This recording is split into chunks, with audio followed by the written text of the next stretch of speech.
When you hear someone talk about the average net worth, it's easy to picture one clean number that perfectly sums up how people are doing. But in reality, averages can be incredibly misleading, especially when it comes to wealth.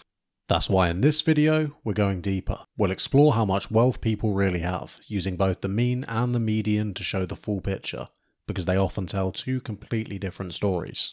Please do subscribe if you haven't already. It really helps this small channel grow. Before we dive into the numbers, let's quickly define net worth. Your net worth is what you own minus what you owe. So if you've got a house, some savings, a car, maybe some stocks or a pension, that's all considered your assets. Then you subtract any debts, your mortgage, credit cards, student loans and other liabilities. What's left over is your net worth. It's a simple formula, but comparing it across countries can get more complicated. Because when people report average wealth, they usually mean the mean.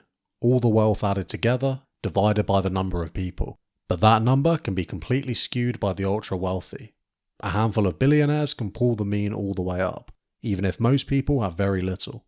That's why the median is often more useful. The median shows us the person right in the middle. Half the population has more than that number and half has less. It's often a much better reflection of what a typical person has. And it's worth remembering that wealth isn't just a financial number. It reflects access to opportunity, stability and freedom. That's what makes this comparison more than just stats on a page. So let's start at the top with the global numbers. Worldwide, the mean wealth per adult is around $84,700. That's the mathematical average. But the median is just $8,654. That's a huge difference, and it shows just how unequal the world really is. A small number of extremely wealthy people hold a huge chunk of global wealth, while billions of others have very little.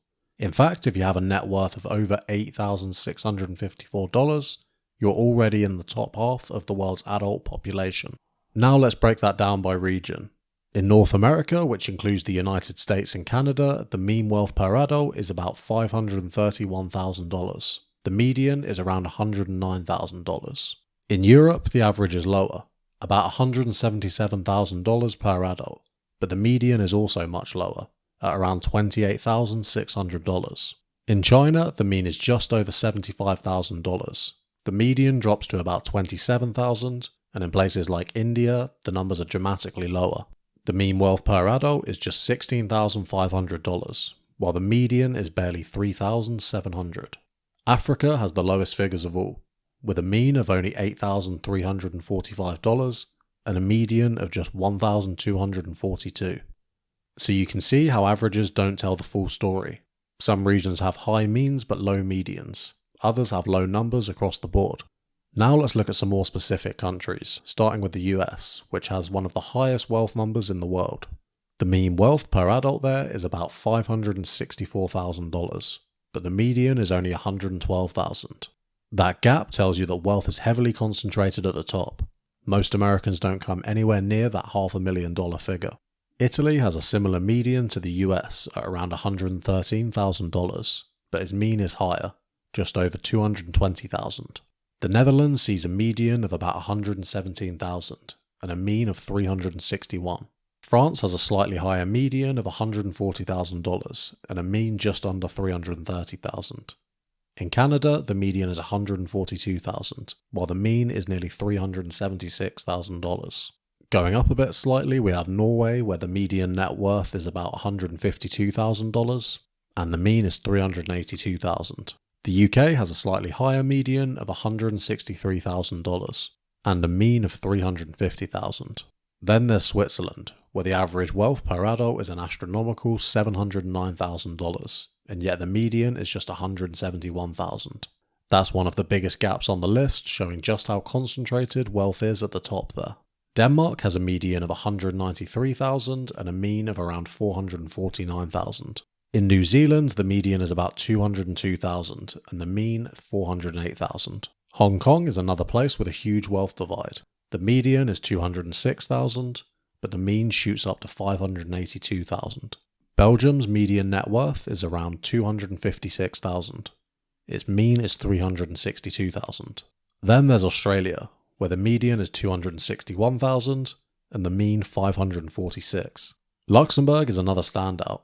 The average wealth there is $607,000. Its median is an impressive 372. Iceland actually tops the chart in median wealth. The typical adult in Iceland has $413,000 to their name, with an average just under $500,000. What all of this shows is how wealth is spread or not spread across populations. A country might have a high average, but if the median is low, most people aren't seeing those riches. And if the median is high too, like in Iceland or Luxembourg, that usually means wealth is more evenly distributed. So why are these numbers so different around the world? There are a few key reasons. One is asset ownership. People in wealthier countries are more likely to own things that increase in value over time, like property, stocks, or pensions.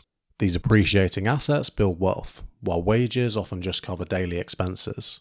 Someone who bought a modest home decades ago may now own something worth hundreds of thousands simply by holding on to it. Wealth inequality is another big one. In the US, for example, the top 1% owns a massive share of the country's wealth. That pulls the average way up, even if most people don't benefit. Age is also a factor.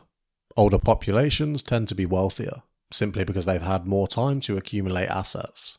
A 60-year-old in a developed country is likely to have paid off their mortgage, built up retirement savings, and invested along the way. Meanwhile, people in their 20s or 30s might still be paying off student loans, saving for a first home, or building their careers. Currency differences can also affect how wealth is reported. Since most of these numbers are given in US dollars, a weak local currency can make a country look poorer than it really is. On top of that, countries with strong welfare systems might have lower private wealth because healthcare, education, and retirement are publicly funded, so people don't need to save as much personally. Generational wealth and inheritance are major factors too. If your family already owns a house or has investment income, you start life several steps ahead. That advantage compounds over time, and of course access to financial education makes a huge difference.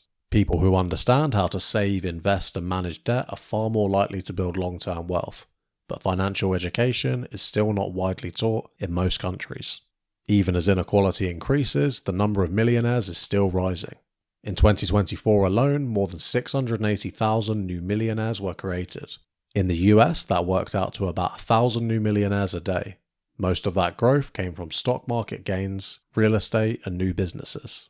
But despite all that wealth creation, the gap between the rich and the rest is still growing. That's why mean wealth numbers are so deceptive. They don't reflect how most people actually live. So what does this all mean for you? First, don't get discouraged by huge numbers you see online. Most people don't have hundreds of thousands or millions in net worth. Medians are usually much closer to the truth. Secondly, remember where you live and how you start makes a big difference. But wealth building is still possible over time. And finally, focus on the median. That's the more honest number. It tells you where most people really are. Do you find yourself closer to the median or the mean for your country or region? And did any of these numbers surprise you? Let me know down in the comments, and please do subscribe if you enjoyed this video. And thanks for watching.